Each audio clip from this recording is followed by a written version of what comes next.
নিখোঁজ কিশোরকে খুঁজে পেতে পরিবারের আকুতি। ভিডিওটি দেখা মাত্রই সবার কাছে শেয়ার করার অনুরোধ। মুর্শিদাবাদের শামশেরগঞ্জের ভাষায় পাইকর অঞ্চলের পুঠিমারি মোড় গ্রামের বাসিন্দা ফেরদাউস শেখ ওরফে মোজাম্মেল গত কয়েকদিন ধরে নিখোঁজ। তাকে খুঁজে পেতে মরিয়া তার পরিবার সূত্রে জানা গেছে, ফেরদাউসের বাবার নাম জামাল শেখ এবং মায়ের নাম শিউলি বিবি। গত 22শে আগস্ট 2025 তারিখে ফেরদাউস জীবিকার উদ্দেশ্যে কলকাতার শলখ ইটখোলক এলাকায় কাজে গিয়েছিল। এরপর নিয়মিত কাজ করছিলেন। গত 1 সেপ্টেম্বর 2025 তারিখ সকাল প্রায় 7টা নাগাদ সাইকেল নিয়ে কাজে বেরোনোর পর থেকেই তার আর খোঁজ মেলেনি। অনেক খোঁজাখুঁজি সত্ত্বেও এখনও তার সন্ধান পাওয়া যায়নি। এতে চরম উদ্বেগের দিন কাটাচ্ছেন তার অসহায় মা বাবা ও পরিবারের আবেদনে বলা হয়েছে, যে কেউ ফেরদাউসের খোঁজ পেলে দয়া করে আমাদের সঙ্গে যোগাযোগ করুন। একটি মায়ের বুকফাটা কান্না, একটি অসহায় পরিবারের আরতি। আপনাদের সাহায্যে হয়তো আমাদের ছেলেটি আবার ফিরে আসতে পারে। যোগাযোগের নম্বর 8016133864 অথবা 8114980849। কি হয়েছে বলেন? আমার ছেলে 1 তারিখ ইয়াতে গেছে কাজে, কোথায়? কলকাতা। দিয়ে দিয়ে আমার ছেলে হারিয়ে গেছে, সাইকেল নিয়ে যে হারিয়ে গেছে। আচ্ছা, বাসা থেকে সাইকেল নিয়ে যাচ্ছিল, বাসা থেকে সাইকেল নিয়ে যে হারিয়ে গেছে। দিয়ে পাচ্ছেন না, এখন খোঁজ পান না? এখন আমি খোঁজ পাচ্ছেন না, ঢুঁড়ে পাচ্ছেন না। কতদিন আগে বাড়ি থেকে কাজে গিয়েছিল? এই যে 10 দিন আগে গেছিল, আর 8 দিন পর 10 দিন হলো হারা। আচ্ছা, 10 দিন আগে কাজে গিয়েছিল। হ্যাঁ, আর 10 তারপরে দিন 10 দিন পর, মানে 10 দিন পরে হারালছে। হ্যাঁ, 1 তারিখ হারালছে। 10 দিন হয়ে গেল হারা। হ্যাঁ, নিখোঁজ হওয়া। দিয়ে এখন কোনো খোঁজ পাননি? এখনো খোঁজ পাননি। আচ্ছা, কি নাম ছেলেরা? আমার নাম হলো ছেলের নাম হলো ডাকনাম মোজামেল, আর আধার কার্ডে আছে ফেরদাউস। আচ্ছা, থানায় লিখিত ডায়েরি করেছে? হ্যাঁ, করেছি। আচ্ছা, কলকাতার কোথায় কাজে গিয়েছিল জানেন? এই চলবে। চলকে? হ্যাঁ। আচ্ছা, দিয়ে এখন বাড়ির লোক খোঁজাখুঁজি করেছেন, কোথাও পাননি? না, কোথায় পাইনি। আচ্ছা, কিভাবে ছেলে বলে গেলে মাধ্যমে বলবো, আপনারা যেখানে থেকে দেখা থাকেন, আমার ছেলেটা হারিয়ে গেছে। যদি কি আপনারা দেখে থাকেন, মোবাইলের নাম্বার দেওয়া থাকছে, তুমি আমার ছেলেকে দয়া করে আপনারা এই নাম্বারে পৌঁছে দেবেন। জোরহাত করে বলছি, অনুরোধ করছি আপনারা, আমি বাচ্চা পাইনি। মায়ের ব্যথাটা বুঝতে পারছেন। কোথায় বাড়ি, কোথায়? বাড়ি পুঠিমারি মোড়। পুঠিমারি মোড়? হ্যাঁ, শামশেরগঞ্জ? শামশেরগঞ্জ থানা, মুর্শিদাবাদ। আমার ভাতিজা আজকে থেকে 15 দিন আগে কাজে গেছিল কলকাতা। তো 1/9/2025 সাল থেকে ওকে পাওয়া যাচ্ছে না। সাইকেলে কাজে গেছিল, ওকে আর পাওয়া যাচ্ছে না। দাফাদার ফোন করছে কি আপনাদের ছেলেকে পাওয়া যাচ্ছে না, খোঁজাখুঁজি করছি। আমি তারপর ফোন লাগালাম। তো আমরা তারপরে তার 2 দিন পর গেলাম কলকাতা। আমরা ওখানে যে এফআইআর করেছি থানাতে, ডুমজুর থানা, ডুমজুর থানায় এফআইআর করেছি। আচ্ছা, দিয়ে ওখান থেকে খোঁজাখুঁজি করেছেন? সব জায়গায় খোঁজাখুঁজি করেছি। তারপর আমরা বাড়ি এসে সাংবাদিকের মাধ্যমে করেছি আজকে। আচ্ছা, তো কতদিন আগে কাজে গেছিল বাড়ি থেকে? আজকে 15 দিন আগে, আর 1 তারিখে থেকে নিখোঁজ। আচ্ছা, যোগাযোগ হচ্ছে না?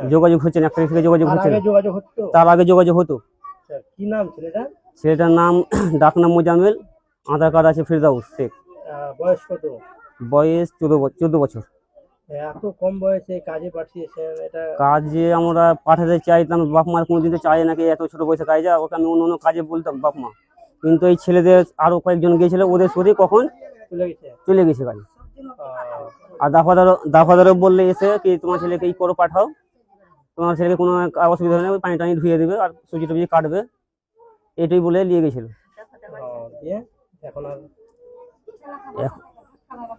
কি ভিডিওর মাধ্যমে কি চাই?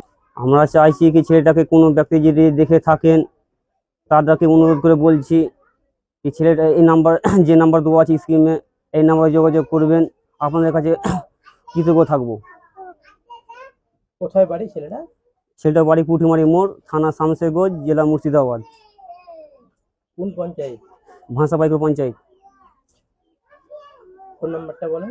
9800 13 79 39। এই নাম্বারে যোগাযোগ করতে হবে। এই নম্বরে যোগাযোগ করলেই হবে। শামশেরগঞ্জ থানায় জানিয়েছেন এটা? হ্যাঁ, শামশেরগঞ্জ থানায় জানালছিলাম। ওখানেও যোগাযোগ করতে পারে?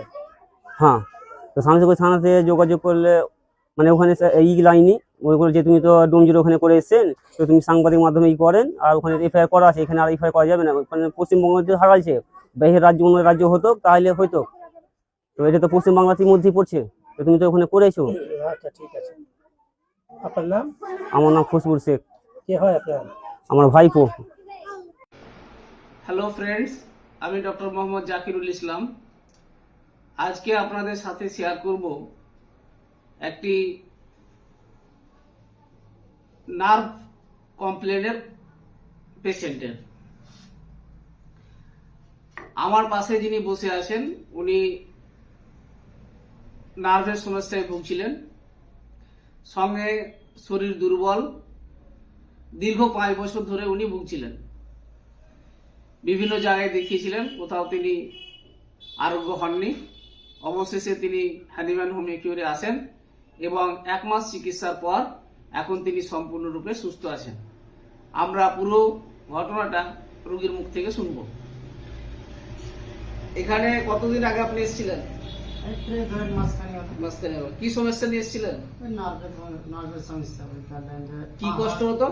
অনেক ব্যথা হতো বুঝতে পারলেন, মানে এতটা ব্যথা যেরকম মানুষের হাড্ডি ভেঙে গেলে যে ব্যথাটা হয় ওই ব্যথাটা হতো। আচ্ছা, আপনার ধরে যে আমি বেশি হাঁটাফাটা করতে পারতাম না, কোনো কাজ কাম ভালো করতে পারতাম না, মানে তুরন্ত থেকে যেতাম। আচ্ছা। শরীরে মানে এতটা এনার্জি ছিল না যে আচ্ছা। আমি 10 কেজি 20 কেজি বোঝ উঠাবো, ওটাই পারতাম না। আচ্ছা, তারপরে আপনার যখন আমি এদিক ওদিক ওষুধ পাড়ি খেলাম, কোনো জায়গাতে সাকসেস হলো না, তখন আপনার কথাটা শুনলাম একজন মুখে, এরা এরকম ডাক্তার আছে, আপনি ওখানে দেখিয়ে দেখেন। আপনাকে প্রথমবার এলাম, ওষুধ দিল, পথে আমাকে বহুত কিছু আরাম লেগে গেল। আচ্ছা, আবার আপনাকে একবার ফোন করে জিজ্ঞাসা করলাম যে এরকম সমস্যা হচ্ছে, আপনি বললেন যে চেম্বারে এসেন। আবার যখন এলাম, ওষুধ দিলেন, আল্লাহর রহমতে বহুত ভালো হয় এখন। এখন আপনি পুরোপুরি সুস্থ?